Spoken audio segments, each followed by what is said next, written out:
Hello, everyone. I'm going to start by painting a picture for you, metaphorically, of course, with the help of some photos because I can't actually paint.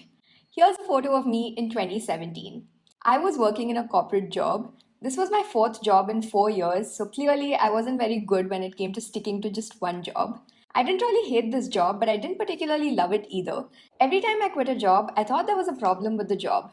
Maybe there was another job that was better suited for me because every job I'd done left me feeling so dissatisfied and like I had no purpose in life. On paper, I seemed to have it all: a great college degree, a good job, a decent life living in Mumbai. But deep down, I knew that this was not what I wanted to be doing and that there had to be more to life. I just felt so restless and uneasy, and it made no sense because this was the life that I wanted all along. I consciously worked hard to build this life for myself, to work my way up the corporate ladder, and now that I was there, it didn't really make me happy. During my last job, I finally had an epiphany that my problem wasn't with any of my jobs in particular, but with jobs in general. I just didn't want to be working for someone else. Now, I'm sure a lot of people who work feel this way, but what can you actually do about it, right? I mean, we all crib about our jobs, but at the end of the day, we've all got bills to pay. And what does one even do in life? You study hard, get into a good college, get a good job, go to B school, get an even better job, and your life is set, right? At least that's what we're made to believe, and I definitely believe that too. Now, here's a photo of me exactly 2 years later in 2019. It took a while, but I finally found a job that I stuck with for longer than a year. In this photo, I'm in Czech Republic for work. In the past 3 years, my work has taken me to countries like Iceland, Vietnam, the US, Dubai, Indonesia, Singapore, Kazakhstan, Czech Republic, Thailand, and of course, a lot of places within India as well. And the best part is that I didn't actually pay to go on most of these trips. In fact, I was being paid to go on some of these trips. My current job involves traveling to different places and creating content to share on my YouTube channel and my Instagram, something that I never knew could be a job even when I'd started doing this myself. I'm my own boss now, and I finally have something that I've wanted for a very long time, which is freedom. Financial freedom so that I don't have to rely on anyone for money. Location freedom to be able to work from anywhere in the world. And time freedom to be able to work anytime and not work if I don't want to be working.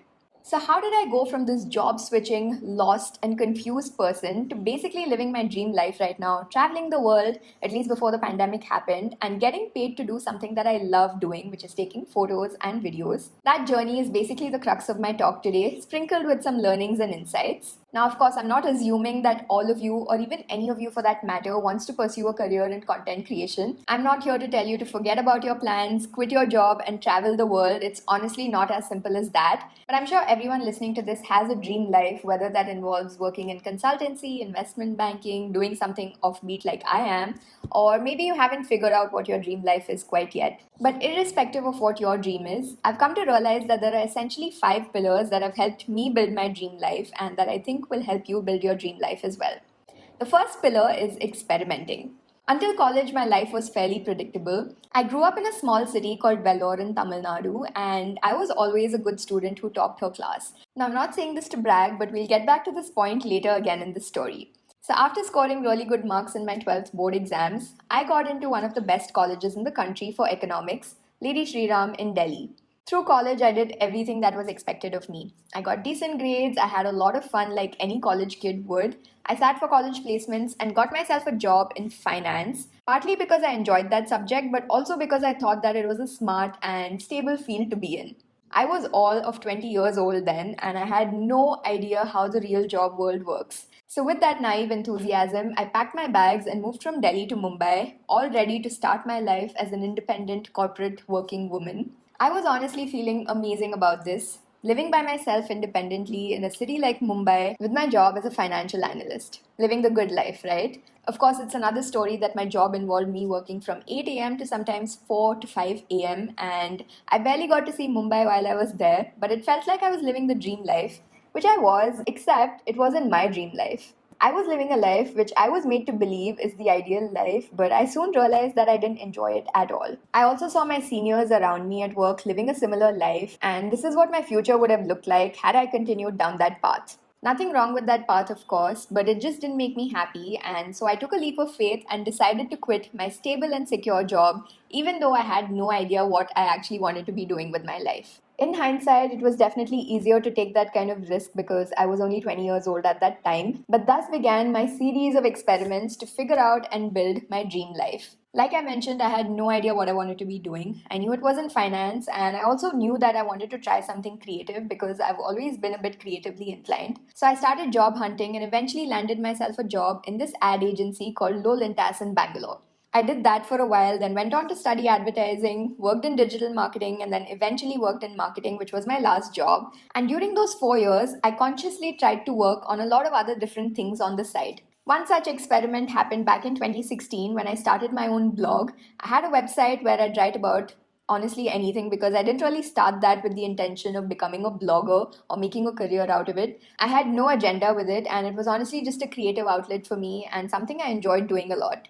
Little did I know then that this casual experiment of mine that I started on a whim would go on to help me discover my true passion and lead me to my dream career of YouTubing and being a content creator. I'd always known YouTube as a consumer of content, but after a year of blogging on the side along with my job, I got the idea that I could also start making videos on YouTube.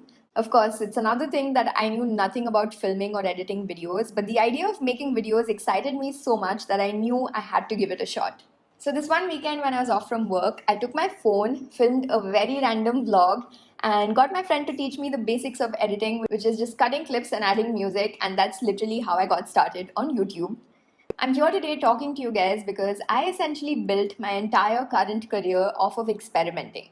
Sometimes it's easier to try things when you're going in with the mentality of experimenting rather than doing something that you're trying to succeed at. So, the first pillar of building your dream life is experimenting. I truly believe that the path to finding your passion is through experimenting, and along the way, you'll acquire so many different skills that will definitely come in handy later on in life. So, it's not really time wasted. This brings me to the second pillar, which is getting used to being uncomfortable. Now, remember how I told you I was always a good student?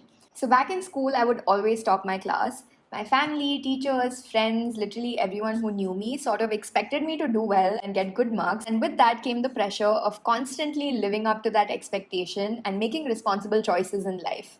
Growing up, I secretly always wanted to be an actor or do something creative, but I never allowed myself to think that that was an option I had because I was a smart kid.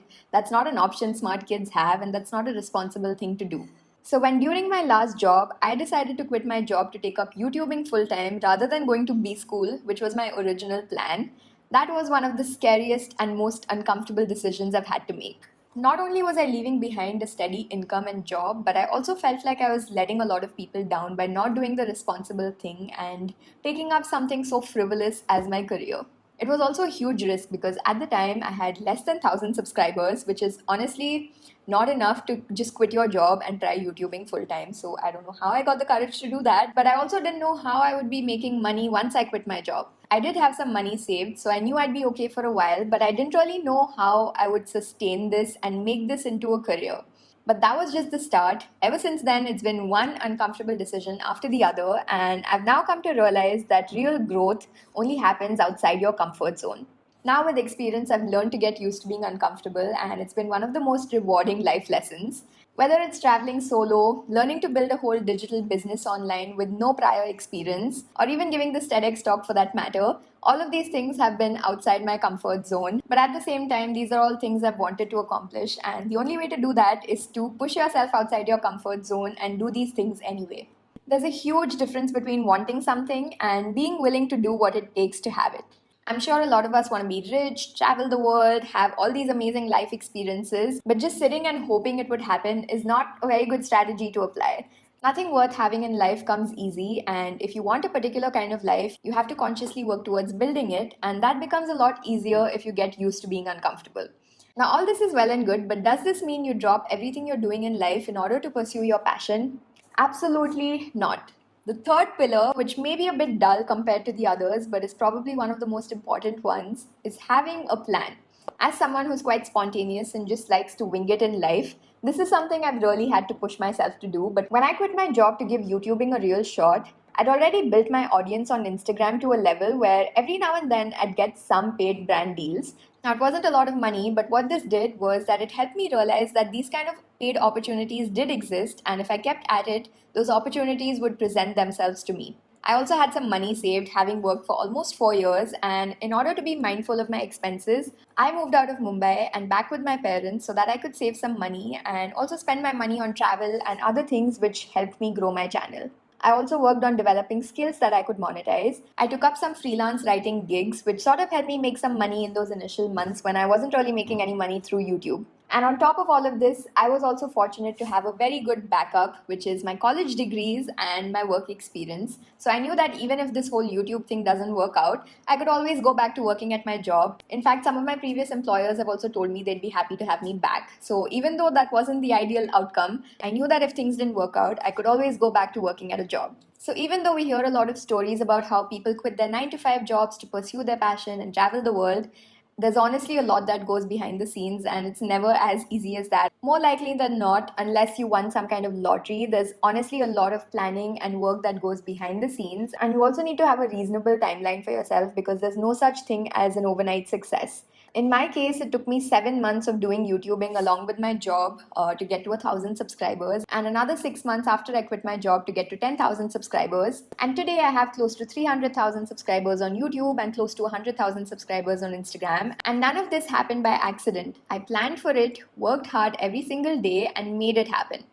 Now, even though I had a plan in place and everything was going great, some things just aren't within your control. Last year in March, I was on a trip to the US. At that point, for a year, I had been traveling every single month and working with brands that I love and just living an amazing life. And suddenly, lockdown was announced in India. I barely made it back home in time, and with that, all my plans from future trips to brand collaborations went down the drain. Overnight, I lost so much potential income because a lot of brand deals got cancelled, and I had no idea when I'd be able to travel next and continue posting travel videos because that's mostly what I did at the time. And this brings me to the fourth pillar, which is being able to adapt to change. No matter what field you're in, this ability to adapt and do it quickly will help you be more successful. So, in my case, what did I do when lockdown happened and in effect my whole career was sort of threatened? Well, I mostly just spent the first month watching Netflix, but after I got over my whole feeling of being defeated, I decided to launch my online store where I started selling my Lightroom presets and thus created a new revenue stream for myself. I also switched up my content and started creating a lot of lifestyle vlogs at home and found an audience that enjoyed that type of content as well. And despite 2020 being such a horrible year, I think I managed to make the most of it because I was able to adapt to change. And the last pillar, which is something that feels like you have no control over, but in reality you do to some extent, and that is luck. We often think of luck as this magical external force that could strike anyone at any time, but in reality, you can work towards stacking the deck in your favor and increasing your chances of getting lucky. So in my case, by attempting to create better content and improving my production quality, I was able to stand out among the crowd. Because I had money saved, I was able to afford travel, which is not something a lot of people have, and in turn make travel content.